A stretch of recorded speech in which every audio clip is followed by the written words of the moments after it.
In the opening scene, Frieren, the buzzkill, is riding back to the royal capital with her buddies, Himmel, Hyder, and Eisen, while reading a spellbook after finally taking down the Demon King they've been chasing for 10 years. As the capital walls pop up on the horizon, Himmel and the crew call Frieren out of her bubble so she can check out the awesome walls and talk about what's next since they're all retiring. But Free, who doesn't even realize time has passed, just brushes off the walls and chats away with her friends, who are kind of nervous about what's coming next. They wind up laughing and joking like true pals do. Before long, they pull into the royal capital, and the whole city treats them like the heroes they are. Shortly after, they meet the king, who thanks them for defeating the Demon King and bringing peace back to the kingdom. After that, the heroes kick back until night to enjoy the festival thrown in their honor. When night falls, Himmel and Eisen take their sweet time enjoying the city's tasty treats, while Hyder, who's a priest, drinks like there's no tomorrow. Himmel soon finds Frieren moping around and tells her to lighten up and celebrate since the king is planning on putting up statues of them in the plaza. Frieren brushes him off and keeps waiting for the party to wrap up. About an hour later, the heroes come together to gaze at the sky and say their final goodbyes. They share a laugh, reminiscing about some embarrassing and awesome moments from their 10 years together, including some silly things Frieren did on their journey of her own, except Frieren cracks up. Once the laughing dies down, Himmel thanks everyone for making the last decade fun, but Frieren, the party pooper, kills the vibe by pointing out that it was just 10 years and not a big deal. Knowing how spoiled and rude Frieren can be, Himmel ignores her and turns back with his friends to watch the Era meteor shower, which is said to happen only once every 50 years. While they're soaking in this once-in-a-lifetime sight, Frieren brings the mood down again by saying the view isn't that great from the city. To try to help him, she promises to take him to a better spot in 50 years, so they can see the meteor shower more clearly if he's still around by then. Himmel nods and keeps watching. The next morning, Frieren takes off from the royal capital to keep searching the edges of the continent for more spells and stuff. Even though Himmel and the others still don't get how she sees time, they wish her well. Days turn into weeks, months, and years as Frieren continues her exploration. Over time, she gathers so much knowledge and experience that she decides it's time for a break. After 50 years of wandering and collecting spells, she finally feels like resting. One day, Frieren stops by a local magic and antique shop to buy a shadow dragon's horn. Unfortunately, she finds out they don't have any. Suddenly, she remembers one they got from the Demon King's castle back in the day and recalls that she asked Himmel to keep it. With the meteor shower coming in a few weeks, Frieren remembers her promise to Himmel and plans to deliver after getting the dragon's horn. After traveling for almost a month, Frieren finally makes it to the city. As she walks around, she notices all the changes they've made to the place. While searching the streets for Himmel, she finally spots him. Unfortunately, the Himmel she finds isn't the one she expected. After 50 years away from the city, he's aged a lot and is now pretty weak. Frieren quickly asks about the horn she came for, and Himmel tells her it's been stashed in his cabinet the whole time. She scolds him for hiding something so bad in his room, but he brushes it off and hands her the horn, which she doesn't think much of. Once she has it, Frieren sends it back home using her magic bird and takes a moment to check out the statues they had made of them back in the day. After enjoying the view, she goes back inside and convinces Himmel to pack up so they can see the Era meteor shower one last time. They head out and run into Eisen, the dwarf, and Hyder, who's now a full-on bishop, hanging out by the city gates. After a warm reunion, Frieren takes them on a week-long trek to the spot she promised to show them 50 years ago. Along the way, they relive old memories and get into all sorts of adventures. When they reach the spot, they all lie back on the soft grass and enjoy the meteor shower together one last time. Himmel thanks Frieren for sticking to her promise and letting him have one last fun time with his friends before he passes away, and a few months later, he finally succumbs to old age. At his funeral, Frieren stands with Eisen and Hyder as they watch the ceremony. While the city's folks pay their respects to the hero, they can't help but notice how expressionless Frieren looks and call her fake. When it's time to bury Himmel, Frieren finally breaks down, realizing how clueless she had been for not taking the time to really know him before he died. An hour after they bury him, Hyder hops on a carriage to head back to the Holy City. Before he leaves, he says goodbye to Frieren, almost like he knows it's the last time they'll see each other, and asks her to have a drink at his grave whenever she comes to visit. Frieren asks if he's afraid of death, and the priest says he's not worried since they'll all be together in heaven. Once he's gone, Frieren turns to Eisen and tries to ask him to be her bodyguard. Sadly, Eisen is getting old too and tells her he's not really available for that anymore. Frieren feels a bit down, but then she smiles at Eisen for being such a good friend. With everything said and done, she heads off for her next adventure. 20 years later, Frieren heads to the edge of the Holy City to see Hyder. After getting lost in the woods for like the 100th time, she finally runs into a little girl with purple hair. The girl seems nice and asks Frieren what she's doing in the forest. Frieren tells her she's looking for a guy named Hyder, and the purple-haired girl takes her to the cabin where the priest lives. There, Frieren finds her old buddy, who's now got a face full of gray hair, and they share some laughs before settling down for tea. When things get serious, Hyder introduces the girl as Fern, a war orphan he saved a while back. When he asks why she's visiting, Frieren says it's to repay her debts to him before he passes away. Hyder scoffs and asks her for a favor. When Frieren agrees, he tells her to take Fern on as an apprentice, since she's pretty good with magic. Frieren immediately says no because she worries Fern will just get stronger and then end up dying later on. Moving on, Hyder asks her for another favor. This time, he takes her to his library and pulls out a secret grimoire from Ewig the Sage. He wants her help to decode it because it's said to hold lost spells for living forever and bringing people back to life. Frieren opens the book and complains about how cheesy it all is. When she finally gets serious, she asks Hyder why he wants to study the grimoire if he doesn't fear death. Hyder admits he was just putting on a brave face before and that he's actually scared of dying. Frieren scolds him and tells him to give her 5 or 6 years to figure it all out. While she's at it, Hyder asks her to teach Fern some magic too. So, Frieren heads back into the woods and finds Fern standing at the edge of a cliff, staring at a big rock on the other side of the mountain. Frieren notices how well the little girl controls her magic and sees a lot of potential in her. Fern shows off her skills by shooting a magic beam at the rock, but unfortunately, she misses. She gets a bit confused and asks Frieren what she needs to do to get way stronger. Frieren starts by asking her if she really loves magic. When Fern says yes, Frieren smiles and begins her magic lessons with Fern. In her first lesson, Frieren sits by the river with Fern and talks about magic control and mana strength, explaining that Fern's got a long way to go before she can boost her mana levels. When Frieren sees Fern looking discouraged, she reassures her that her magic control is impressive, especially for someone her age. Fern appreciates the compliments and tries to move on. Over the next few years, Frieren works on understanding the Ewig grimoire while helping Fern improve her magic skills. Fern practices hard every day, aiming to build up her strength and mana reserves to complete her mission. One day, an old and frail Hyder finds Frieren in the library studying the grimoire. He asks about Fern's progress, and Frieren tells him that while Fern is working hard, she still has a long way to go before she can be considered a real mage. Suddenly, Hyder collapses and wakes up hours later in bed. Frieren, unfazed, tells him she's going to decode the grimoire faster to help him in her own way. To do that, she reaches out to Fern, asking her to take a break from training so she can be with Hyder during his final moments. When she finds Fern at her usual cliff training hard, she tells her to stop and be with her master. Fern gets upset and shares how Hyder saved her when she was at her lowest, about to end her life after losing her village and family. Hyder's words back then gave her hope, and now she wants to honor him by becoming a great mage or learning a new skill before he passes away. After listening to her, Frieren lets Fern continue her training and goes back to decoding the grimoire for the following weeks. Fern keeps practicing until she feels ready to try again. Eventually, Frieren finishes interpreting the entire grimoire, only to find there's no spell for immortality or resurrection, which Hyder had actually suspected. He remains calm, hoping for a peaceful end. Hours before he dies, Hyder asks Frieren to update him on Fern's progress. She tells him Fern is doing well, and Hyder encourages her to take Fern on as her new apprentice since Fern is strong enough to help fight alongside her. Frieren feels she must honor her old friend's dying wish. Before she leaves, Hyder tells her to grab her payment from somewhere in the house and leave before nightfall, fearing he might die that day. Frieren asks Hyder to bid Fern a proper goodbye so she doesn't feel abandoned. Hyder, impressed with Fern, calls her a kind girl. As Frieren heads out, she asks him why he saved Fern in the first place. He thinks for a bit and finally says it's what Himmel would have done. After that, Frieren visits the cliff and sees that Fern has already finished her task. Later, she stops by Hyder's grave and pours 2 bottles of booze on it to honor him. After attending the funeral rites, she leaves with her new apprentice, Fern. In the next scene, Fern and her master, Frieren, help an old farmer harvest pumpkins using magic and get a scroll with folk magic recipes for warming tea. Fern questions the strange way they get paid and asks Frieren why she doesn't just collect money instead. Frieren explains it's her thing and helps her feel connected. On their next trip to town, they run into a herbalist who takes them to the forest to check out the sad state of the hero Himmel's statue. The woman remembers Himmel fondly because he saved her when she was younger from a demon attacking their village. So, she feels bad for Himmel having such a messed up image. Frieren, the elven mage, then tells her it's what he deserves since he caused a lot of trouble while the statue was being made. The woman is a bit thrown off by Frieren's comments but lets her get to work cleaning the statue. Once they're done, the woman looks at the dull grass around the statue and wishes it was more colorful. Since Frieren can use magic to grow flowers, she decides to spice up the area with some pretty blooms, but she picks blue moon weed flowers, which she has never seen before. Fern asks why she chose those, and Frieren says it's because they grow in Himmel's town. To bring these flowers to life, Frieren needs to see a picture of them first. Luckily, the herbalist has a list, so she takes the girls back to her place to show them a photo of the weed flower. After seeing what they look like, Frieren decides to go find some so she can create them. She tells Fern to get ready, but then Fern is caught hiding some seed rats from her. After chatting a bit, they let the rats go into the forest and and talk about finding and studying the blue moon flowers so they can cast spells to make them. Fern is cool with this, so they hit the road, following every lead they get to find the blue moon weed flowers. After exploring a bunch of nearby villages for 6 whole months without any luck, the girls finally decide it's time to switch things up. This time, they need to go back to the herbalist in the village for a few more tips. The herbalist is totally excited about their long search, but Frieren thinks it didn't take that long at all. When the herbalist asks Fern how it's going, Fern just says no and complains about Frieren's wild obsession with magic. After listening to Fern vent, the herbalist laughs and gives her a small pouch while encouraging her to share her feelings with Frieren. In the next scene, Fern talks to the smiling herbalist before showing her the small pouch of medicinal flowers the herbalist suggested they plant instead. While they're chatting, a seed rat snatches their pouch of seeds and bolts into the woods. Frieren and Fern carefully follow the seed rat, putting their chat on hold until they find their main hideout. On the way, Frieren brings up Fern's strange obsession again, and Frieren says it's just because she loves magic. After some memory digging, Frieren and Fern finally figure out where the seed rats have been stashing their stuff over time. When they reach the base of the tower, they spot petals from a familiar blue flower. Frieren then floats up to the top of the tower and finds a wild patch of blue moon weed flowers. She remembers what Himmel said about how beautiful they were, and now that she sees them, she couldn't be more thrilled. Fern shows up wanting to know why Frieren is so into magic. Frieren eventually gives her some scenarios until she gets it. A few days later, they return to the statue and plant the weed flowers around it, with the herbalist there too. After some more small talk, Frieren places a flower crown on Himmel's head and wishes her friend a well-deserved and peaceful afterlife. A few months later, Frieren and her apprentice are off to another town to look for spells. When they get there, Fern starts talking to her master about splitting the bills and grabbing the essentials to survive. After listing what they need, Fern suddenly remembers all the junk her master has blown their hard-earned cash on before, with the only smart purchase being a book about magical history or something like that. They hit an intersection where Frieren splits from her apprentice to go get her stuff. Worried about wasting money again, Fern tailgates her all over town until they reach an accessory shop, where Fern feels lost. She ducks behind a fountain and notices the weird look on her master's face. Just as she's trying to figure it out, a stray cat comes over to say hi. After giving the cat some love, Fern looks up again and sees her master paying for whatever's in the small box she's holding. Staying hidden, she follows Frieren into a rougher part of town and watches her asking a local dude for a spot that sells good sweets and desserts. Fern is surprised when Frieren gets treated way more politely than she expected. The guys point her to a popular dessert place and then walk her out. Fern keeps trailing her master until she remembers she hasn't finished her shopping yet. Later that night, Fern gets to the inn and finds Frieren already there. She apologizes for being late and settles in quickly. Soon after,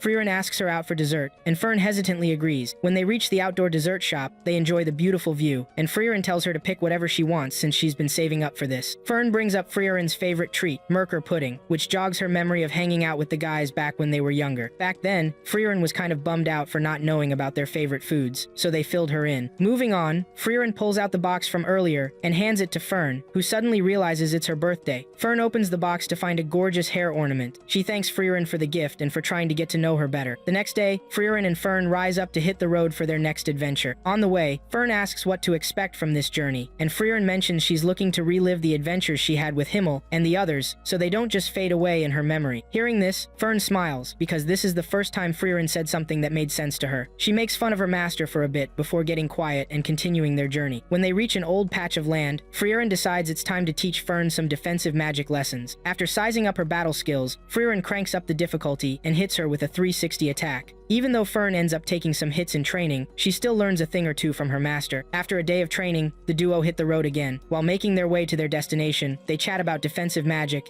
and the best times to use it. From the way Fern talks about magic, Frieren realizes her student hasn't read the magical history book. She calls her a slowpoke for slacking on her studies. Fern takes it in stride and keeps going with her master. Eventually, they reach the next village, where Frieren runs into a familiar face who takes her to see where the Elder Sage of Corruption, Qual, was sealed. For some context, Qual is a demon who caused chaos 80 years back before the hero Himmel and his gang sealed him away. Frieren knows the seal has likely weakened over the years, so she's there to finish off the demon for good. As they move along, the old man tells Frieren that Himmel used to visit the village every year to check on the seal, but stopped about 30 years ago. During those visits, he would call Frieren a bad person for never visiting him. Luckily, Frieren remembered the seal, and she's back to keep her promise and take down the monster. When they arrive at the seal, Frieren senses it's unstable, so she decides to rest for the night and come back the next day to tackle Qual. Qual. That night, Fern asks her master why she sealed Qual instead of just getting rid of him back then. Frieren replies it was because he was way too strong to beat. Even as a demon, Qual was feared by humans as a powerful magician. Tons of spells he created back then are still in use today, and they owe that to him. After pulling up some wild stats about how strong the demon is, Fern gets freaked out and asks her master if she can handle such a foe. Frieren just gets up and asks if Fern really read the magic book. At this point, Fern gulps and admits no. Not wanting to waste more energy chatting, Frieren hits the hay to prepare for the big day. The next day, Frieren and Fern stroll up to the demon seal, all geared up for a fight. When it's time, Frieren dispels the seal and brings the demon back to life. In the first moments of being alive again, Qual reminisces about the good old days with his sealer, Frieren, and inquires about the Demon King. When he learns Frieren took out his Demon King, Qual decides to get revenge. He stretches out his hand and casts the only destructive spell he knows, Zoltrak. But this time, he's shocked to see Fern block the attack. While he wonders how she managed to block the strongest spell he ever created, Frieren explains how much humans have studied his spell over the decades to develop new spells that counter such strong attacks. Now, Zoltrak is just a regular offensive spell that doesn't scare any mage. With that, Qual examines the defensive spell and realizes it must use a ton of mana. All he needs to do is ramp up his attacks and wear them out. On his next move, Frieren tells Fern to remember her practice and defend her while she does something sneaky. For the next few minutes, Qual focuses all his attacking powers on Fern, who blocks each one like a champ. What he doesn't realize is that Frieren is already cooking up something special for him. By the time he notices, it's too late as she unleashes her own attack magic and wipes him out. Qual is instantly just a memory, and Frieren returns to the village to share the good news. There, she spots a weird hat and remembers the old man as the kid who flipped her skirt up years ago. Time flies, she chuckles, finding it funny how humans go about their lives. After getting their reward, she and Fern ride off to the next town, chatting like old friends and enjoying the view along the way. About a year later, Frieren and Fern hit up the Graz channel in the Central Lands to do some work and grab some folk magic before they keep on traveling. After a few days of exploring the area, they finally get to chat with this old dude who takes them to a polluted beach and asks for their help to clean it up. In return, he offers them a fake book that he claims was written by Flam, the legendary mage. Frieren checks it out and asks if that's the only grimoire in their village. When the guy says yes, she decides to help him clean the beach anyway. Fern asks her why she took the job, and Frieren says it's because she wanted to do it for herself. With that, they get to work. A few months later, during the cold winter, Fern is seen heading out one morning to grab some food from a local store. When she gets back to their inn room, she gets grossed out at how messy it is. Turns out, she cleaned up the place yesterday, but somehow Frieren totally wrecked it while sleeping. Annoyed with Frieren's laziness, she snatches the book from Frieren's face and wakes her up. After getting her dressed, Fern pushes her to the beach to continue their work. After making some good progress, Fern stops to ask if Frieren's always been this late and annoying. Frieren apologizes and admits she's never been a morning person.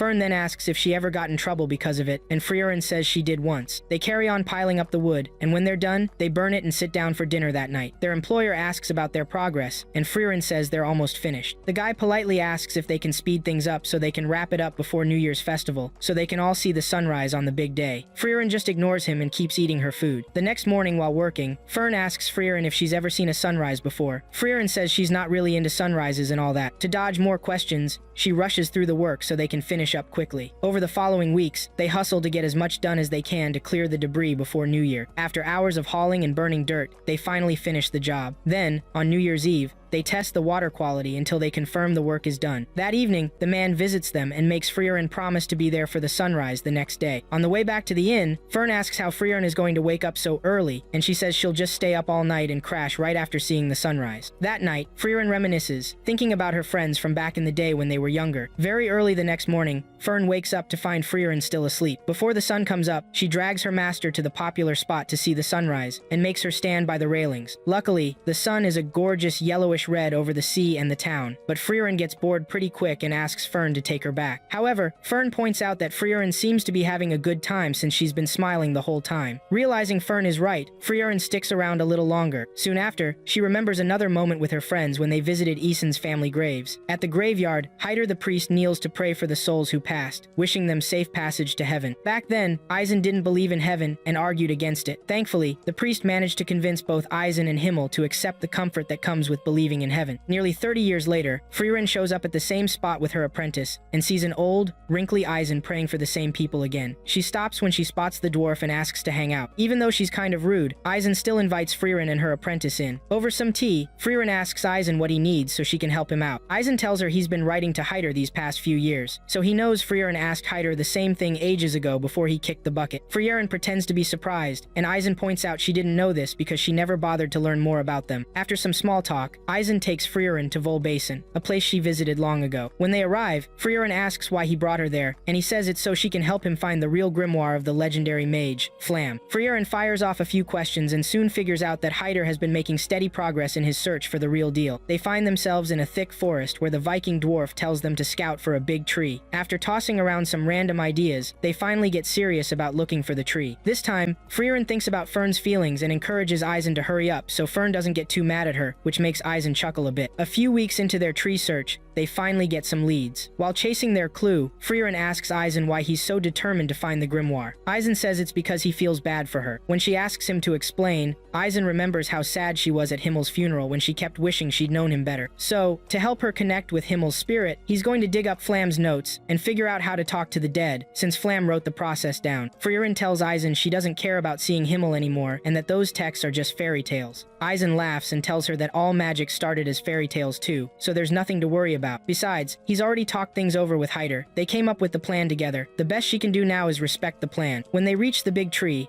Frieren gets close and remembers when Flam planted it. That was 1,000 years ago when Frieren was still a teenager. On that day, Flam planted the tree to keep her knowledge book hidden from nosy people. Before she left, she told Frieren that someday she'd want to come back for the book. Now that she's there, Frieren uses her magic to lift the shield so she can get into the room behind the big tree. Fern is a little shocked to see Frieren act so familiar with the place, but when Eisen tells her that Frieren was Flam's student, she keeps quiet. When she checks out the book, she finds a place called Oriole, located at the very north of the continent. Flam mentioned that she talked to the souls of some old friends there and wished Frieren could see it too. Fern gets curious and asks her master to find out where it is. Frieren checks it out and discovers it's in Ende, the same place where the Demon King's castle is. At first, Frieren feels hesitant about going there, but Eisen asks her to promise to visit so she can chat with Himmel. After everything is settled, Frieren and Eisen head out to the Demon King's castle. On the way, Frieren falls asleep and starts mumbling about how cold the northern parts are. Fern gets worried and asks Eisen to explain what happened to make her master so scared. Eisen tells Fern that the far north is still super cold, so they need to be ready. Fern stays quiet and keeps going until she gets annoyed with Frieren's laziness. Eisen then asks Fern how Frieren is as a master, and Fern spills all the quirky stuff she's seen on their journey together. In the end, she calls Frieren a strange person who doesn't seem to enjoy anything much. After hearing Fern's take on Frieren, Eisen remembers when they first saw a meteor shower. Before Hyder interrupted the bummer chat, Himmel and Eisen were trying to get Frieren to take on an apprentice to make traveling less boring for her. Eventually, Eisen thinks Frieren would make a good master before they head back to his place to chill. After saying goodbye to the old dwarf, Eisen wishes Frieren good luck on her journey since it'll take a while. Frieren takes a moment to think about the last time she was at a place like this. Once she's done, she turns to Fern and tells her that their journey will only take 10 years. As they start their journey, Fern remembers the last time she had a long chat with Hyder before he passed away. Back then, Hyder was trying to get Fern to behave while she was under Free's guidance, saying he would haunt her if she didn't. Once Fern figured out his tricks, she clapped back and made him laugh. As that nice memory fades away, Fern wakes up to find herself resting on Frieren's shoulders. Frieren, noticing her apprentice is awake, tells her to stay alert because they're about to arrive at their next stop, the Willy region in the Central Lands. Fern gets ready, and soon they reach the town to relax. A few minutes later, they pop into a shop to grab some supplies. The woman running the store warns them about the creepy ghosts wandering the mountain pass they need to go through once they leave town. Frieren gets curious and asks for more details about the ghosts, thinking they might just be undead monsters or something. The woman suggests asking people in town for more info. Before heading back to the inn, Frieren asks locals about the ghosts in the mountain pass. Their research reveals that these ghosts are the spirits of loved ones trying desperately to reconnect with the living. When they get to the inn, Frieren explains how the undead work, telling Fern they're just corpses brought to life by magic. But this time, these ghosts don't look like typical undead. Once they're in their room, Frieren seems scared about what the monster might look like and tells Fern to try to forget about figuring it out. Before bed, Frieren plans to leave the village the next day, but Fern convinces her to stick around and help out. The next morning, the two head to the mountain pass to check out the ghost sightings. When they reach the area where villagers have been disappearing, Fern goes on high alert and warns her master about the illusion monsters used to trap people. Frieren recognizes a particular monster that's good at using such magic and calls its name Einsam. This greedy, crafty monster only eats humans by creating phantoms that look like their dead relatives to lure them in and devour them. Thankfully, mages have no trouble with this monster since high mana spells can take it out. Frieren asks Fern if she can really shoot a phantom phantom of someone like Hyder and not feel guilty. Fern assures her not to worry about her, so they keep moving. Soon, the atmosphere turns foggy and dark. Fern and Frieren get ready for any phantoms that might show up. Moments later, Hyder's apparition appears behind Fern and calls her name. Fern turns to see his ghost, but just before she can shoot, Hyder says some sweet things from a precious memory Fern cherishes, causing her to freeze and listen to his sweet talk. Frieren realizes what's going on and prepares to take Hyder out herself. Just then, Himmel shows up too. Unfazed by the ghostly figure, Frieren asks Himmel to say what he needs to say, and he tells her to shoot him. So, Frieren shoots him without a second thought, which nudges Fern to do the same. When they're finally done shooting, Fern breaks down a little as she snaps back to reality. Frieren tells her to stay calm so she can face the real Hyder when they get to Oriole. With this, Fern gathers herself and continues following her master. After traveling for a few more hours, the duo finally arrived at Regal Canyon, located in the Central Lands. They hid from sight when they noticed a red fire dragon sleeping in its nest. Frieren checked out the pile of junk the wild dragon had stolen from previous adventurers, but then she spotted a grimoire and instantly got really interested in getting it. To do that, though, they'd have to deal with the dragon first. For their first attempt, Frieren had Fern attack the dragon with a regular offensive spell. When it didn't work and the dragon woke up, she bailed on Fern, leaving her to face the dragon alone. It didn't take long for Fern to realize how dangerous the dragon was, so she took off and met up with her master in a safer spot. After thinking it over, they decided they'd need a buddy. That night, they headed back to Eisen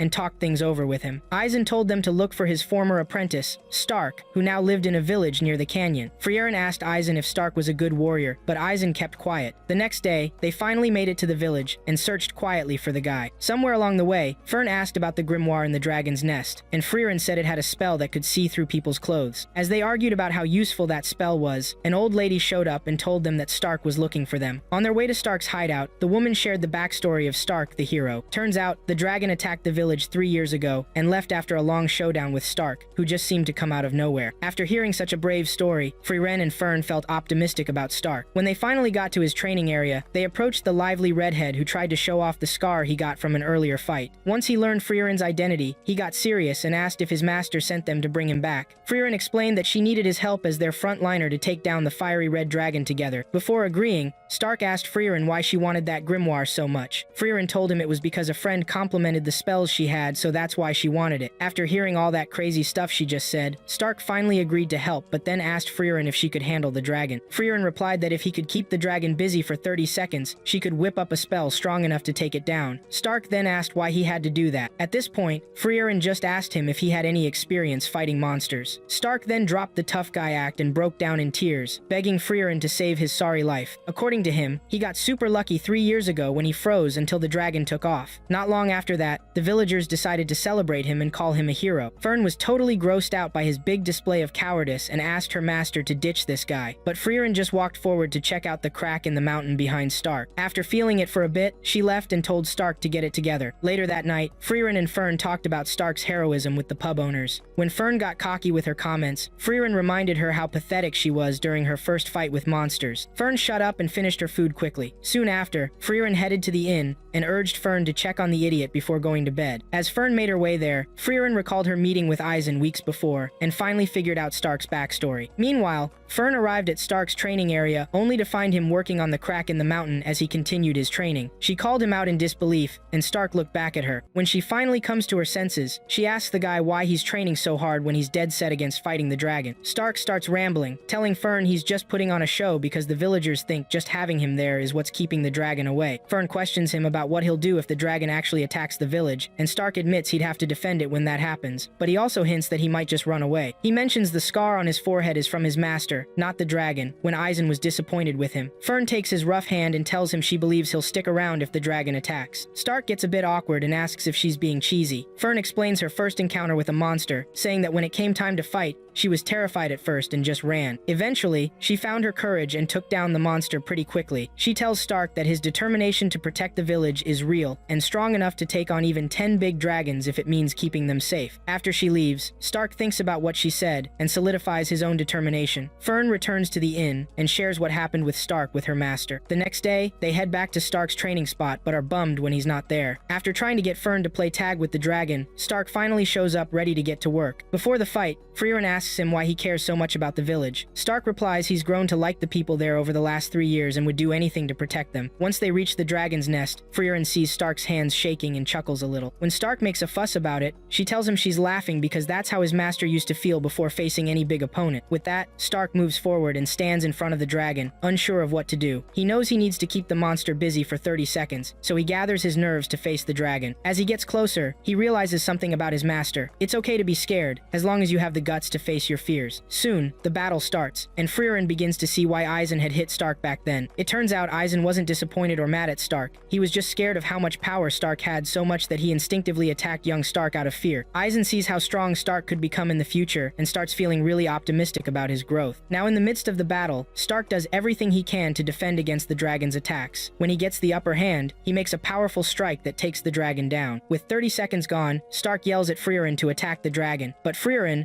who already knows the dragon is done for, just tells him after he hurls enough insults her way. A few minutes later, the girls show up and thank Stark for taking care of the dragon. Soon after, Frieren and her apprentice check out the huge pile of junk the dragon left behind. Stark talks about what his master said about the elf digging through the trash in front of them. Frieren remembers the night she made shaved ice with a magic trick to impress her travel buddies. Eisen didn't see the point of such a silly stunt, but the hero Himmel thought otherwise. The next day, Stark says goodbye to the village and heads out with the girls after they get their gifts for taking down the dragon. After walking a bit, they stop to use the spell from the grimoire. Fern gets a bit cheeky checking out Stark's nuts, but is let down when she sees how small they are. Eventually, they ask Stark what he plans to do next, and he says he'll travel with them. After a few more days on the road, they finally hit the fortress city of Wall. When they arrive, they meet this huge guardian at the northern checkpoint who won't let them through, saying it's too dangerous on the other side. He's called away to the Castellan's house, and before he leaves, he tells Frieren and the kids to be careful and behave. Once he's gone, Frieren and the others check out the town and hang out until they can figure out how to get through the checkpoint, which might take a couple of years. Stark and Fern share confused looks at Frieren being so chill about it. When she goes off to do her thing, the two decide to explore the city. Stark heads to the nearest eatery to grab some tasty jumbo snacks, which he complains about. Soon after, Fern comes in and sits near him after ordering a glass of milk. Stark asks why she looks so annoyed, and Fern flips the script, asking if he's cool with waiting 2 more years just to get through the checkpoint. When Stark says no, she tells him to come with her so they can find an easier way out of town. Outside, Stark suggests they fly over the tall wall, but sadly, there's a barrier blocking that idea. Over the next few scenes, they ask villagers and locals for any tips. When they get nothing, Fern gives up, but not Stark. He tells her they should ask the black market folks for info about the checkpoint gates. Fern jumps on board with this plan and starts asking every shady character they meet in the city's underbelly. After hours of begging for help, they still get zipped. Stark decides to hit up the guard station, feeling like he's got nothing to lose. Before they go, Fern asks why he's so desperate to get past the checkpoint. Stark explains he doesn't have much time. Fern asks why, and Stark says he needs to get back to share crazy stories from his adventures with Fern and Frieren with his old, frail master. He thinks that's the only way to pay back his master for taking care of him, and if he takes too long, Eisen could die before he gets to say thank you. Fern thinks about this for a second and gets back to searching. After wandering around for a few more hours, Fern finally spots Frieren trying to keep a low profile. Stark starts grilling her, thinking she's gotten into trouble again. This time, Frieren says she was just shopping and they started following her. Just then, the guard shows up again and kneels to apologize to Frieren for being rude earlier. Then, the Castellan shows up to pay his respects. Turns out the village really respects the elf, so they let her pass through the checkpoint without any hassle to get to the northern lands. Next, the villagers line up to see Frieren, and even though she's not into the special treatment, she has to go along with it. As they leave the village for the north, Frieren wishes she had more time to learn about the village's magic. During their travels to their first town in the northern lands, Frieren finds herself dreaming about her time with the heroes during their 10-year adventure. Back then, Frieren had just gotten a copycat grimoire from the legendary mage Flam, and was complaining about how wild people can get when they're trying to scam others. After dreaming for a few hours, she wakes up to find her buddies, Fern and Stark, getting breakfast ready for all 3 of them. Fern notices right away that her master is awake, and she's shocked that Frieren woke up so early. Before Frieren can go back to sleep, Fern quickly massages her and feeds her some breakfast, so that Frieren will be wide awake and they can hit the road to the first settlement in the northern lands. When they reach Ing Road, the pathway to the nearest town is blocked by a landslide, so Frieren and her crew stop to help clear it. A traveler who asks for their help stands by, thanking them profusely for pitching in. At one point, Stark gets tired and asks Frieren why they didn't just use magic to get the man's caravan across the landslide. Frieren explains that if they did that, other travelers could get stuck just like this guy. Stark gets the idea and keeps quiet until they're halfway done mountain, clearing the rocks. When they ask the man why landslides happen there, the old guy says it's because of all the constant wars with demons. Stark nods in agreement and starts teasing Fern, who keeps calling him Mr. Stark. After their little back and forth, they finish the job and follow the old man to his town, where they can rest for a few days. On the way, the old man is amazed to find out Frieren is an elf, since he's never seen one before. There, Frieren explains how her kind feels indifferent about having kids and loves being alone. When they reach the town gates, they find it buzzing with activity. The old man tells them the town is gearing up for the Liberation Festival, celebrating the day Himmel and his crew of heroes defeated the Demon King. Frieren isn't too keen on revealing her identity, so she keeps firing off strange questions about the festival. Eventually, she remembers another moment with Himmel acting like a jerk, and explains why he liked having statues made in their honor. Back then, she didn't care about them, but Himmel wanted them up so Frieren wouldn't feel so lonely when they were gone. That night, Frieren and her buddies get to see the statues the town decorated so nicely in their honor. After talking about traditions and stuff, they crash for the night and leave town the next day. Before they get too far, Stark asks Frieren where they're headed, and she replies, "Heaven." Stark just goes quiet after that. A few weeks later, the trio arrives in Graf Granat's territory, which is also in the northern lands. For a little while, Frieren thinks the town seems normal until she senses something off demon magic. Out of nowhere, she readies her staff and aims it towards the demon magic. Right then, 3 demons appear through the gate up ahead, alongside Graf Granat, and Frieren gets ready to take one out. Luckily, the guards manage to stop her before she does anything. Soon, Graf and the so-called demon peace envoy, Lord Lugner, approach to check out this phony. Lugner asks Graf to confirm he didn't send an assassin after him. Granat assures him that Frieren is acting solo. Lugner believes him and turns to size up his new opponent. After some intense chatting with the mage, Graf has the guards toss Frieren into the dungeon for now. Hours later, Stark and Fern go to see their master in the dungeon. They tell her she's been sentenced to 2 years in jail, and Frieren just shrugs it off like it's no big deal. When they get to the main topic, Fern asks if she knows about Aura the Guillotine, and Frieren explains that the demon is one of the 7 sages of destruction who worked for the Demon King. Fern goes on to say that the demon has been fighting the town for ages since regaining her powers and hasn't met anyone strong enough to take her down. After years of conflict, they're there for a peace treaty. Frieren scoffs, seeing the demon's plan to take the town out from the inside. When Stark shows doubt about the demon's true intentions, Frieren decides to set him straight about how dangerous they can be. She shares a story from about 80 years ago when she was with Himmel and the others. One night, a village found and kicked out a demon child who had eaten one of the locals' daughters. When it came to killing the demon, Himmel hesitated because it was just a kid and kind of cute. Bored by the whole scene, Frieren stepped up to kill the little brat, but the village chief showed mercy and took the demon boy in, thinking he could turn it good. Unfortunately, that backfired when years later, the demon boy turned on him and killed him to replace the daughter he had earlier with the chief's daughter. When Himmel and the gang found out, they had no problem finishing the demon off. Even in his last moments, the demon tried to mess with the humans' heads, and Frieren asked why. The demon replied that humans teach them to use words as tricks. After sharing her story, Frieren explains how things really are and urges her crew to keep investigating. The next day, Lugner and his 2 sidekicks chill out, waiting for Graf Granat to arrive for their meeting. While waiting, they talk about that weird mage who popped up in town the day before. Lugner thinks he's seen her somewhere but can't quite place it. Meanwhile, Frieren senses the town's destruction coming and plans to escape prison once chaos breaks loose. When Graf finally arrives, he takes the demons to his deceased son's room and shows them the sword his son fought with before dying in battle against Aura a decade ago. After revealing more about his son, Graf turns on Lugner and threatens him. Lugner looks around and plays the father card on Graf, saying his own father was also killed in that battle, which is why he's there to push for peace. After hearing Lugner, Graf changes his mind and takes them to the meeting room. On the way, one of his subordinates, Liney, asks him what a father is, and Lugner admits he doesn't know. At the balcony, he tells her to wait until they get to Graf and convince him to lower the town's defenses so Lady Aura can feast on the humans. When he asks about the other subordinate, Drat, Liney says he went to deal with an obstacle. Just then, Drat shows up at the dungeon, takes out the prison guard, and finds himself in Frieren's cell. The idiot thought Frieren would be an easy win. Frieren warns him that she's stronger than he thinks, but of course, the fool never listens. Before Drat shows off his hidden magic wires, he asks Frieren who she thinks she is. Frieren claims she's stronger than Aura the Guillotine, and Drat laughs, thinking she's just bluffing. When it comes down to it, Drat reveals his deadly wires wrapped around Frieren's neck and lifts her into the air. Frieren, anticipating this move, focuses her mana around her neck to stop the wires from cutting through. Drat gives her props for keeping her cool, since most mages would have panicked. Then he tightens the wire to break through her mana and neck at the same time. Frieren rolls her eyes at his cocky expression, thinking he can take her down that easy. But before Drott can finish his thought, Frieren has already cut off one of his arms. In a split second, her hands are around his neck. He tries to fool her by begging for mercy, but she finishes him off before he can even get the words out. Now that she's taken down a demon, Frieren knows she needs to report this to Graf to alert him about the other two. Unfortunately, when she gets outside the dungeon, she sees the guard's headless body and sneaks out before anyone notices she's escaped. Meanwhile, Fern and Stark are grabbing a satisfying lunch at a random restaurant in town. After they finish eating, Fern gets up and tells Stark to follow her to the palace to ask Graf to release Frieren. If they can get her out in time, they might be able to stop those annoying demons before they destroy the town. Before they move, Stark takes a moment to consider how strong that demon Lugner is. He realizes how arrogant that guy is since he didn't even look at him or Fern the first time they met. Stark gets so scared his hands start shaking and he spills his drink. As he cleans up, he warns Fern to be careful of the demons since they must be hanging around Graf right now. Fern doesn't see a problem with that, so she pushes Stark to hurry up so they can get there fast. After Drott's death, Liney and Lugner notice his mana fading away. Instead of freaking out, they wonder who that super strong mage is. Lugner remembers seeing her before but can't place it. Before they can figure it out, Graf and his guys burst into the room and accuse them of sending Drott to kill their guard behind their backs. Lugner tries to deny it, but all the evidence points back to Drott, who's not there to defend himself. Graf knows Frieren is powerful and wouldn't attack a guard. With nothing left to lose, Graf orders his men to surround Lugner and Liney. Soon enough, they draw swords and ask Lugner one last time to produce Drott to clear this up. Tired of the questioning, Lugner decides to deal with it himself. Without hesitation, he cuts his own arm and channels magic to turn his blood into a long, flexible blade, which he uses to take out all the soldiers except Graf. After he finishes the soldiers, he turns to Graf and fights him for a minute before pausing to explain the true meaning of words to demons. He fires up the grieving father by trash-talking his son's memory before stabbing himself with Graf's sword and piercing Graf's torso with his magic blood blade. With Graf hurt, Lugner now has control of the castle. He stops the fight and locks up Graf until he reveals how to break the barrier protecting the town. Later that evening, Fern and Stark spot Frieren walking through the town square with her cloak over her head. They recognize her immediately and follow her to a secluded spot to chat. Frieren explains everything that went down in the cell, including the guard Drott killed, and asks for their take on the situation. Fern answers logically and begs Frieren not to ditch them in town. Frieren smiles and assures them not to worry about those two losers, since they're not as tough as they think. With that, she turns her back on them and sets out to complete her next mission. Just before she goes too far, Stark drops to his knees, begging to stay behind, but Fern gets grossed out by his embarrassing antics and drags him back into town. Quickly after, Frieren uses her magic detection skills to scan the whole country for big mana sources. She spots one about 10 kilometers from town and figures that Aura, the guillotine, one of the 7 mages of destruction, is hiding her army in plain sight. Frieren grins at the chance to fight a strong opponent and hopes Aura is worth her time. That night, Stark and Fern sneak into the mansion under the cover of darkness to find Graf and eliminate the peace envoys. They check out a few dark rooms after getting into the inner chambers and slip through an open window. While doing this, they see Lugner on one of the upper floors with Liney and a tied-up, injured Graf. Before torturing Graf, Lugner explains how magic works and how demons are working together to create spells that go beyond human understanding. He rages about geniuses like Flam, the legendary mage, cursing her for putting up a barrier that's held strong around the town. If it weren't for her, they would have taken this town out ages ago. With Graf in his hands, Lugner wants Granat to show him how to break the barrier protecting the town. Lugner gives Granat one last chance to spill the location of the grimoire that can undo the spell, but Granat stays quiet. Annoyed, Lugner leaves to think about his next move while he and Liney continue searching the mansion for the grimoire. Not long after he leaves, Stark sneaks into the room where Granat is tied up to save him. Before he can untie him, Stark starts shaking, and Granat notices. They chat a bit, then Stark gets a grip and desperately tries to cut the thick ropes. Granat soon loses hope and tells Stark to grab his necklace, so he can show it to the guard and get everyone out. Stark stands up, pulls out his axe, and gets ready to smash the fancy-looking chair to free Granat. Just then, Lugner and Liney walk in and see Stark trembling in front of them. Granat denies knowing Stark, and Lugner gives him a chance to escape while he can. Stark gets mad at Lugner for underestimating him and attacks. Lugner is all for the challenge and quickly injures Stark's arms. After pinning him down, Lugner calls him a fool for attacking solo. At that point, Stark calls for Fern, and she swoops in with a surprise attack that puts a hole in Lugner's chest. Stunned by how well Fern controls her mana, Lugner is confused about how he just got hit. He asks Fern what spell she used, and she tells him it's just Zoltrak. Lugner gets angry and tells her to stop messing around. He then throws more questions at her to figure out how she learned that spell, but Fern isn't interested in talking. Before round 2 kicks off, Fern and Stark manage to get Granat to safety. After they leave, Lugner tells Liney that he's got a grudge against those two, and they need to track them down soon. Then, he talks about the new spell with Liney and remembers the exact mage who hit him with that same spell long ago, Frieren. In that moment, Lugner finally realizes who the mysterious mage mage is. He calls Frieren the slayer of demons and a genius he can't stand. Around the same time, Frieren catches up to Aura to stop her army. Stark and Fern take Granat to a nearby church to get him fixed up. When the doctor finishes helping him, Granat tries to get up and talk to his rescuers. He thanks them for saving him and promises to let their mage friend off the hook for helping them dodge the demon's tricks. Fern tells him that Frieren didn't kill the guard, and Granat admits he knows that. More importantly, when Granat finds out the mage's name is Frieren, he feels dumb for disrespecting her and throwing her in the dungeon. Granat shares that it was Frieren and the heroes from his grandfather's time who drove Aura and the Demon King away from their village, earning them about 60 years of peace and prosperity. Now that Aura is way stronger, anyone who goes against her could be in serious trouble. At the same time, Frieren reintroduces herself to Aura, her old frenemy, and urges her to go back to wherever she came from and leave the town alone. But Aura doesn't back down without a fight, sending some of her undead soldiers to take on Frieren. Frieren easily defends herself, but finds herself surrounded by Aura's puppets. After a quick chat with Aura, Frieren recognizes some gear on Aura's puppets and decides it's time to take her out for good. In response, Aura reveals her secret weapon, the Scales of Obedience. Back at the church, Granat explains what this special weapon is. The Scale of Obedience activates when Aura places her soul and that of her enemy on either side of the scale, and waits for it to tip based on who has more mana. The one with less mana will have to obey her forever. It's pretty risky, but Aura has lived for 500 years and has one of the biggest mana reserves ever, so she's never lost a bet. Granat warns both adventurers not to underestimate the magic power of the 7 Sages of Destruction. After hearing this, Fern asks if there's a way to counter it. Granat tells her that while the scales are fair, nobody's matched Aura's mana in 500 years since she became a Sage of Destruction. Fern then asks if there's a way to fight it, and Granat says yes. If a soldier with a strong will gets caught in the trap, they could fight off the obedience spell for a bit before being taken over for good. During that time, Aura would struggle to control them. If she succeeds, she'll eliminate them after gaining control. Around this time, Frieren gets overrun by the massive horde of zombie soldiers, so she uses up a lot of her mana to break the magic controlling them. This surprises Aura a little, and she asks Frieren why she didn't use flashy magic to blow them up like she did 80 years ago. Frieren explains it's because Himmel scolded her. Aura says she can do what she wants now that Himmel's gone, and Frieren takes that to heart. She stands up and decides to take out the demons without holding back. While Stark gets dressed, he confirms that Graf is safe, so he can head out and hunt for the demons. Fern warns him not to get too full of himself since those demons can pack a punch. Stark responds that someone has to take them down, so he's off to do what needs to be done. Inspired, Fern decides to tag along, but Stark tells her to focus on getting the townspeople to safety while he searches for Frieren, and pleads with her to help take down the demons afterward. They agree on this plan and get moving. Before they split up, Fern notices Stark's bloodied arms and makes a stink about it. In return, Stark points out the blood stain on her robe and asks her about it. Fern then realizes the mana in the blood and tosses her robe aside. Just as she's about to check Stark's robe,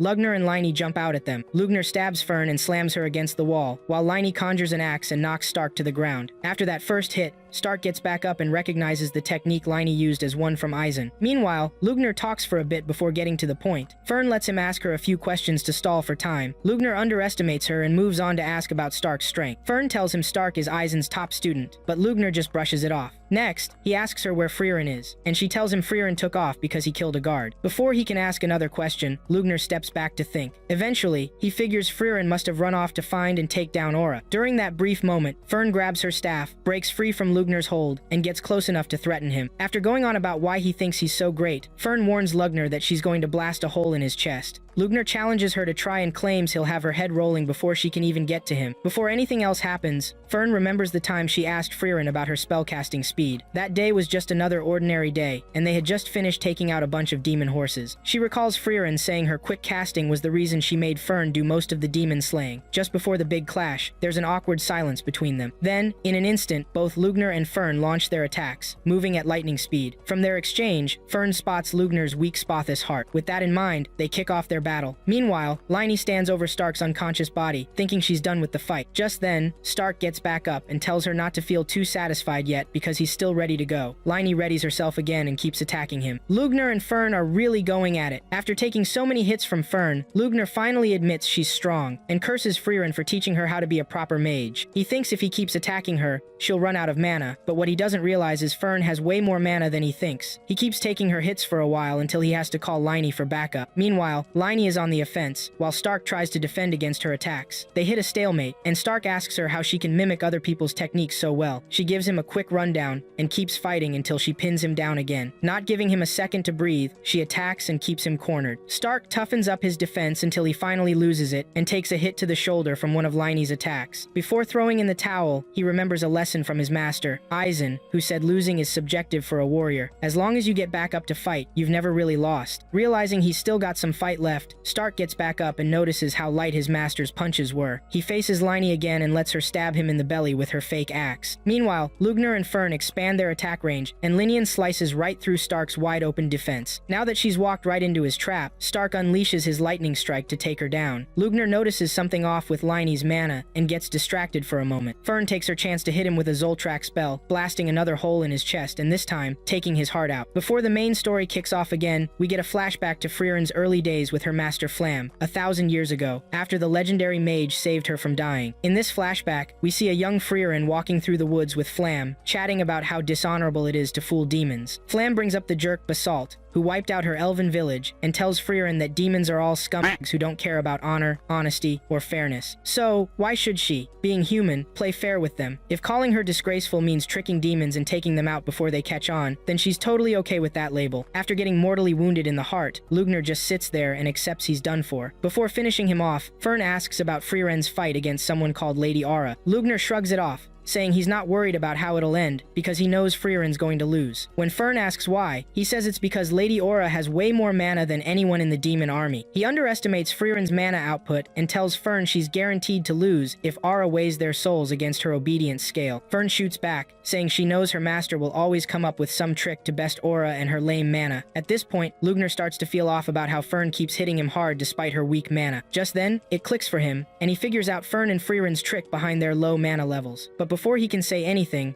Fern finishes him off. In the next scene, the flashback of Frieren's early life carries on, showing the moment Flam met her for the first time. Flam randomly stumbles upon a fallen elven village and discovers that demons, led by Basalt the Throne, were behind the destruction. She finds a teenage elven mage with a ton of mana, the one who actually defeated the general, but the battles left her in bad shape. Flam feels disgusted by Frieren's try to just fight openly and show all her cards. Just when she's about to leave the mage to her fate, Frieren speaks up, telling Flam she knows her own power, so she shouldn't hide. Flam's impressed by her insight and decides to take Frieren under her wing. She piggybacks the hurt little elf and takes her out of the burning village after learning her name. On their way to Flam's house, Frieren asks what happened to her village. Flam tells her it's gone, so she shouldn't worry about anyone being left behind. Frieren asks to be put down so she can go on her way, but Flam refuses. Instead, she tells Frieren she's her new student now and needs to get used to it. Not long after, Flam senses 3 demon mages chasing them and stops to face them. When the mages show up, they demand Flam hand over the girl and scram. Flam sets Frieren down and teaches her her first lesson. She knows how foolish and overconfident demons can get when their magic strength is questioned. Having lived among them as a powerful mage, Flam learned this trick that catches them off guard. Just when they think everything's cool, she unleashes a quick attack that wipes them all out super fast. After that, she turns to Frieren and explains how she did it. Frieren figures out the trick and tells Flam she knows Flam hides her massive mana by controlling the output, making others think she's just a weakling. Flam acknowledges her answer and takes her back to her house in the woods. A few days later, Flam kicks off Frieren's training after taking care of her injuries. On their way to the fields, she talks about her life with the young elf, who's pretty excited about it. Once they reach the fields, Flam has Frieren reduce her mana output to just 1/10 of what it was. After she gets that down, she'll boost her mana reserves a ton. As Frieren starts training, she asks her master how long they'll be doing this. Flam smiles and tells her they'll spend their whole lives tricking demons into underestimating them so they can catch them off guard. Right now, Frieren stands before Aura and her army of undead, with only 1/10 of her mana leaking out. Aura starts chatting about Lugner and the other 2 losers biting the dust. When it's time to get serious, she challenges Frieren to bet her soul on a scale of obedience to see whose mana is stronger. Frieren takes a moment to size up the huge mana Aura is giving off, but stops herself from being overwhelmed when Aura begins the ritual. Before anything gets going, the flashback continues, showing Frieren in another town gathering supplies with her master. At one point, she asks Flam why demons can't hide their mana like they do. Flam explains it's because demons are all about themselves and care more about personal success than rules and order. To help Frieren understand better, Flam talks about how humans have this love-hate relationship with wealth and power, saying demons see mana the same way. Sometimes they'll hold back their mana for stealth, but none are dumb enough to do it all the time, since that would mean throwing away their status, which isn't good for them. After explaining all this to Frieren, Flam reminds her how lucky she is to be an elf and not a demon. Even after 3 years of constantly holding back her mana, she's still doing it without stress. Frieren says it's because she has an awesome master. Fast forward 50 years in the flashback, and Flam is super old and wrinkly. One evening, she sees her apprentice practicing magic as usual and asks if she still loves it like she did back in the day. Frieren confirms she does, and Flam warns her never to show herself in history so she can stay under the radar until she finally takes down the Demon King. With that, she asks Frieren to plant flowers around her grave when she's gone, and Frieren picks up a flower spell right then and there. A few years later, Flam passes away, and Frieren honors her final wish. After burying her master, Frieren moves on and lives like a regular background character, training when she gets the chance and learning everything she can. Hundreds of years later, Himmel, Eisen, and the clueless Hyder finally meet her for the first time. Their meeting is awkward because Frieren tries to shoo them away, but after a lot of persuading from the hero, she finally agrees to join them on their mission to defeat the Demon King. The rest is history. Right now, Aura takes her soul and weighs the mana against Frieren's, smiling wide, thinking she's got Frieren beat. Frieren notices the smug look on Aura's face and asks why she's grinning so much. Aura ignores her and starts trash-talking Frieren's super low mana reserves. When the souls hit the scale and Aura's soul outweighs Frieren's, she gets overly cocky and moves in dangerously close with a sword, ready to take off Frieren's head. Just then, the scale starts tipping in Frieren's favor, and once she sees this, she tells Aura she's seriously misread the situation. After nearly 1,000 years of training, suppressing her mana has become second nature, so there's no way a 500-year-old demon could see through her trick. Before long, Frieren unleashes her massive mana reserves, making Aura realize just how foolish she was thinking she could outdo her. Once the scales tip in Frieren's favor, she turns her back to head home right after telling Aura to kill herself. Unable to defy Frieren's command, Aura does the unimaginable and takes her own life, wondering where it all went wrong. By morning, Fern shows up at Aura's last battleground and sees her master paying respects to the soldiers who have been freed from Aura's deadly zombie grip. Noticing the gruesome scene, Fern walks up to her master and asks if she finally took down Aura. Frieren says yes. Soon, Graf and Stark arrive, and Frieren tries to make a run for it. Luckily, Graf had already pardoned her, so she's free to go. Then, Graf checks out the armors of the fallen zombie soldiers and thanks Frieren for treating them with respect. A little while later, while Graf is inspecting the armors, Frieren and her crew start reminiscing about the good old days with Himmel, who would scold her for using flashy spells. After chatting about her past, she gives a shout out to Fern and Stark for taking down Lugner and his partner, Liney, without her help. Stark and Fern try to downplay their achievements, but just then, Granat and his guys find his long-dead son's armor, with the Granat family crest necklace still hanging on it. Granat pays his last respects to his son and heads back to town. Days later, Granat finally meets with Frieren and her group to talk about their reward. While Granat has been working hard to do amazing things for them, he can't figure out why Frieren only wants the grimoire for their defensive barriers and stuff. Frieren explains that she has a long-time hobby of collecting spells and grimoires from around the world. Then, Granat tells her to chill with the formalities since he knows she sees him as a kid compared to how long she's been alive. Frieren, however, sticks with the formal talk because of her past experience when Hyder and Himmel almost got executed just for being casual with the Graf. At this point, Stark is already getting jittery, and it gets worse when the lumberjack shows up with an axe. Thinking the guy is the executioner, Stark collapses right on his knees and gets carried out of Granat's room after the meeting. Next up, Frieren and Fern catch everyone's attention as they walk through the town square with a passed-out Stark floating in midair. Over the next 6 months or so, Frieren and her crew hang out in town and meet new people every day. At one point, they witness the final burial of the fallen soldiers from Aura's army, including Graf Granat's son. Finally, after their 6-month stay is over, Frieren and her group load up on supplies and get ready to continue their journey to heaven. On that day, Graf walks them to the gates, warning them to watch out for the harsh northern plateau since travel is restricted and only first-class mages can pass through some areas. Frieren gets confused about this first-class mage thing and asks Fern for more info. Fern pulls out her certification showing she's a third-class mage and shows it to her master. Frieren rolls her eyes at it and asks Graf if there's a city up north where they can get her a certification. Graf tells her she can get it in Oberst, the biggest city past theirs further north. After giving them directions to the large city, Graf thanks Frieren and her companions one last time before letting them continue their journey. Less than a day later, it starts snowing, and Frieren starts feeling some serious PTSD. When Fern asks her about the northern winters, Frieren tells her there's nothing good about them at all. She was right since the blizzards just kept getting stronger day by day. Before they even got to the Schwer Mountains, they were already lost and freezing cold. Stark is the first to pass out from hypothermia, and Fern tries to wake him up, but nothing works since he's out out cold. Unable to use magic to carry him, Fern decides to drag the lazy guy to the nearest shelter up the road. As expected, Stark's a total jerk the whole time, giving Fern the creeps since she smells way better than he has in years. After an hour of trudging through the snow, they finally reach the shed Frieren mentioned. Fern senses someone inside and suggests they leave, but Frieren ignores the crying kid and opens the door anyway, only to find a ripped elf dude doing squats to stay warm. Fern, having never seen a guy with a six-pack, initially thinks he's a creep, so she yanks Frieren out and says they should find another place. Just then, the guy opens the door and gives her a dirty look for calling him a pervert. When he sees Frieren is an elf, he invites them inside and has them make a fire in his fireplace. Once everyone is warmed up and past the small talk, the muscular elf introduces himself as Kraft the monk. After learning Frieren and Fern's names, they chat about where they're headed. When Kraft finds out they're going to heaven, he praises them for being righteous. Frieren brushes it off, but then Stark's body feels colder. While they're worried about the poor guy, it turns out he's just deep in thought about his favorite dessert. When he finally wakes up, he's wrapped up in Kraft's arms and freaks out, waking everyone else. It turns out Kraft just covered him to share some warmth. Once he's awake, Stark checks out the monk's nice body and asks him about his workout routine. After learning Kraft's name, Stark asks to train with him. Before that happens, Kraft leads the girls outside to grab supplies from his food cart buried in the snow. On the way back, he asks Frieren if she knows anything about him, but when she says no, he tells her the same. Fern tries to tell him she's the one who defeated the Demon King with a team of heroes, but Kraft didn't even know about demons. When they get back to the shed, they settle in there for the next 6 months until winter is over. During those months, Stark trains with Kraft as much as he can to get pumped and ready for their next adventures. When it was time for them to part ways, Kraft gave Frieren a cool carved necklace and started chatting about this goddess that everyone seems to vibe with. Frieren straight up told him she's not into that whole worship thing, but Kraft wished that for everyone's sake, the goddess was real. If she wasn't, then his life would feel pointless. Then he asked Frieren to break down her life story for him so he could give her some props since she doesn't believe in any god. This made Frieren think back to a memory she had with Hyder, the priest, from 80 years ago when the tipsy priest brought up the same topic. Back then, Hyder was the only one in her friend group who knew she was holding back her mana the whole time. He thought she was pretty interesting and wanted to learn more about her. Frieren shrugged it off, saying she wasn't anything special since she's been living life like a zombie. Hyder laughed and told her to share her life story since he might have a mage kid soon. Remembering that moment, Frieren figured she didn't need to retell her life story since she'd already done it before. Kraft asked about the weird guy who had asked her the same question, and she told the monk that the jerk is in heaven now. Eventually, they all got their stuff sorted out, and Kraft went on his way. Fern and Stark did their best to say goodbye since they knew they'd never see the nice monk again in their sad little lives. Weeks later, Frieren and her friends are trudging through heavy snow to reach the next town a few miles ahead. Midway through, Frieren dozes off and almost hits her head on the ground, but Fern catches her just in time. Stark and Fern start sweating about how to deal with Frieren now that she's out cold. Stark offers to carry her, but Fern looks at his face and decides he's up to no good, so she just throws the poor elf on her back and keeps walking. While snoozing, Frieren drifts into a dream about a cheap jerk of a king who shortchanged them for slaying a giant monster back when she was part of a hero squad. As they head toward their next stop, Himmel shows off his hero sword, and Frieren asks if it's the real deal. When Hyder says no, Himmel explains he got it from a blacksmith he saved when he was younger. Frieren then asks if that's why he became a hero, and Himmel says not really. He actually became a hero because of a bet he made against Hyder back in their orphanage days. Now that he's a real hero, the guy who challenged him is just a drunk priest, which is a hilarious twist. Everyone bursts out laughing and has a blast.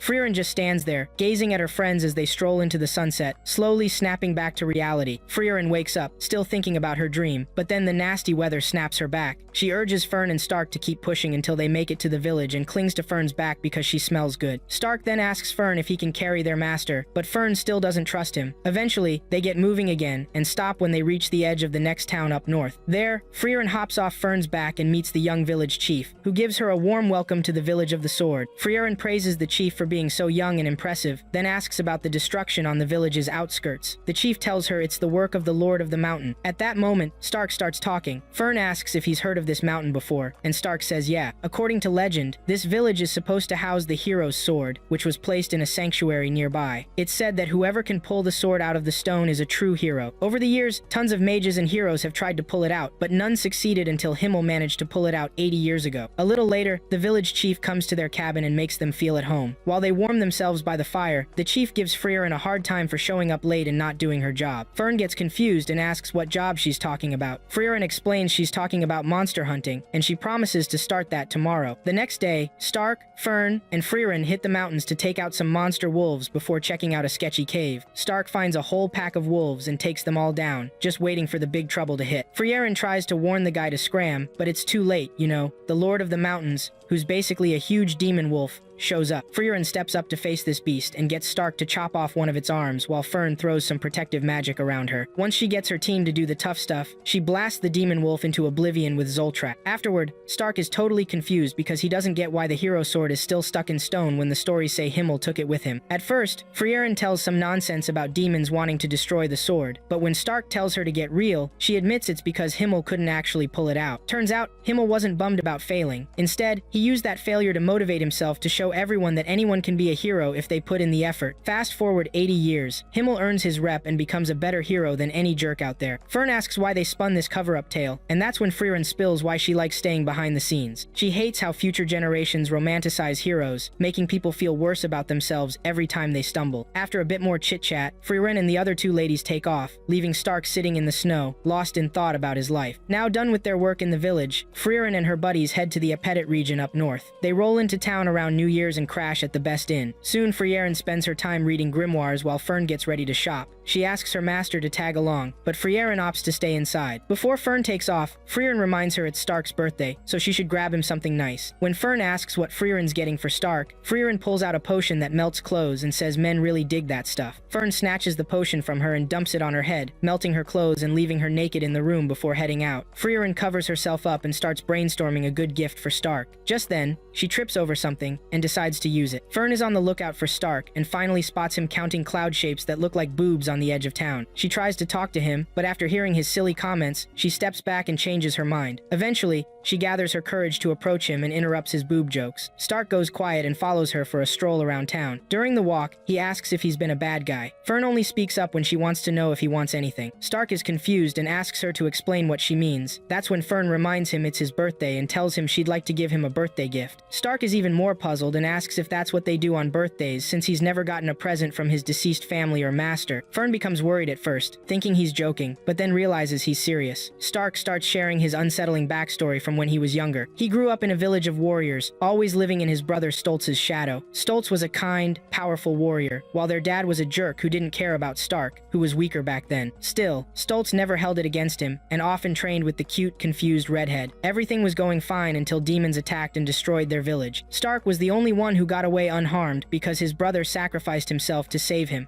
After hearing the story, Fern feels both sorry and proud of the goofy brother for being brave up to that point. To show her appreciation, she takes him to a gift shop and gets him something inexpensive he can hold on to forever. Later that night, they come home to find Frieren cooking big hamburger steaks for the three of them. Stark remembers his master doing the same thing, and Frieren tells him it was a tradition in his village to make hamburger steaks for anyone's birthday. After another quick memory flash, Stark finally understands how much love he's received from his brother and master in the past. As the last memory of his brother plays in his mind, he gets really emotional when he takes his first bite of the hamburger steak. Eventually, the girls join him at the table, and they all have a great time that night. A few weeks later, Frieren and her crew roll into the next town and bump into a weird guy in the Alt Woods. This dude is all about being an adventurer like Frieren and her squad, but doesn't have the guts to actually get out there and do anything. Before anything happens, he starts telling Frieren his backstory from when he was a kid, about how he almost hit the road with his buddy to explore the world and become an adventurer. After listening to his ramble, Frieren asks him why he's blabbing about this nonsense. He says it's because he's stuck in a never-ending swamp and is just trying to gather firewood. The guy begs Frieren to help him out of the mud that's threatening to swallow him, but Frieren isn't keen to get her hands dirty. Luckily, before he's totally out of luck, Fern swoops in and saves him from drowning. Next, they help the muddy dude get back to the edge of his village, and he invites them to chill at their harvest festival as a thank you for rescuing him. But Frieren says they need to hit a bigger town for supplies, so they'll see him later. The guy wishes them well, but before they can make much progress, Stark gets bitten by a venomous snake. He quickly realizes he's bleeding from the nose and asks the girls to help him out. Frieren and Fern sit him down and try a bunch of healing spells before deciding to take him to the church in the nearby village for more help. They argue about it for a bit before finally hauling the bloodied Stark over there. When they reach the church, the priest checks him out and tells them it's too late for him. As Stark panics, the guy says to wait for his brother to give his healing magic a shot on him. Just then, the swamp dude from before shows up, jabbering about random stuff. After yapping for a few seconds, he recognizes Stark and heals him up like it was no big deal. Then he bounces out to the plaza. After he leaves, Frieren chats with the priest about how genius his brother is, noting how easily he healed Stark's serious issue. The priest tells her about his brother Hyder's visit to their area, and admits Hyder is only proud of his priest badge. But when it comes to skills and talent, his brother Sign and the swamp guy easily outshine him. Ever since they lost their parents as kids, the priest has worried about his younger brother. Over time, he realized Sane's dream is to be an adventurer, not a boring village priest like him. Now that they're older, the priest feels bad for his brother since he's settled into the dull routine of being a priest. His first request to Frieren and her crew is to help him get his brother out of the village so he can live life to the fullest again. Frieren and her crew got home that night bickering about adding another member to their squad. Fern and Stark were all for bringing a priest along, but Frieren didn't want any extra baggage. She felt 3 was always a crowd. Stark quickly brushed her off and went down to the pub to find Sign. When he got there, he found Sign drinking, smoking, and throwing dice with a group of troublemakers. Stark was initially disgusted, but after a few questions, Sign invited him to join their gambling table. About an hour later, Fern heard Stark yelling his head off. She woke Frieren up and raced to see what was going on. They found Stark and Sign nearly naked, just in their boxers. Frieren figured out that Sign couldn't handle losing, so she talked some sense into him, shared a few of her own memories, and asked him to join their adventuring team so he could at least do what he wanted with the rest of his sad life. Even after that, Sign flat out refused to join. By then, Frieren was fed up with his arrogance. She vowed to get him on their team whether he liked it or not. Just then, Fern showed up with all of Stark and Sign's stuff, which she got back from the winner for free. She tossed them their grimy clothes and acted like a spoilt kid dealing with little boys. Once they moved past the whole gambling fiasco, Fern and the crew talked about what they found out. Fern was pretty chill about Sign's drinking, but Frieren was more focused than ever on getting him to join them. Over the next couple of days, Frieren kept trying to convince Sign to hop on board, but after days of helping, promising, and chatting, Sign still said no. After a few more failed attempts, they went to talk to his brother to find out what Sign liked. His brother said Sign loved gambling, alcohol, and tobacco. Plus, he mentioned that Sign had a thing for older women. Too bad they didn't have an older woman to lure him in. Right then, Sign walked out from the back to ask his brother something, but when he saw Frieren and the others again, he froze and bolted. Stark chased him outside and asked if he'd be interested in traveling with an older woman. Sign replied that he was always up for anything, which was partly why he wanted to be an adventurer. When he asked Stark to show him where this older woman was, Frieren called him out and let him know she was the one Stark was talking about. By then, Sign was really disappointed. Frieren tried to win him over by blowing him a kiss, but a kiss from a girl as small as her would just make Sign feel like a predator. The atmosphere went silent after that awkward move, and Frieren wondered what went wrong. Eventually, Sign told them to quit the nonsense and give up on trying to get him to join them. He then told his brother there was a good chance his friend was already dead. Frieren went on another rant trying to convince him. When she asked why he couldn't just come with them, Sign spilled about a meeting he saw his brother have with Hyder when Hyder was alive. Hyder tried to recruit Sign's brother to go to the capital, but he chose to stay and look after Sign. Although Hyder admired his loyalty, he was still disappointed he couldn't get him to the capital. After hearing everything Sign said, his older brother walked up and slapped him hard. He said he'd never regretted his decision to stay back and would rather die than see Sign living a dumb life. Late that night, Sign apologized to Frieren for his brother, and they talked things out, laying down his conditions before leaving town. As they stepped out of town, Sane asked where they were headed, and Frieren replied, "Heaven." He mumbled a few more words and soon realized just how rude Fern was. After traveling for a few more days, they finally made it to the Rod region up north. As they wandered around the town, Frieren remembered the last time she was there with Himmel and the gang, like 80 years ago. She realized the place still looked pretty much the same, with its nice shops and cool buildings. When they got to the inn, Stark got into a huge fight with Fern and stormed out of the room. Sign saw the whole thing go down but didn't stop him. He just stayed inside and asked Frieren to explain. It turned out it was Fern's birthday, and Stark didn't get her a gift, which made her act like a spoiled brat. This time,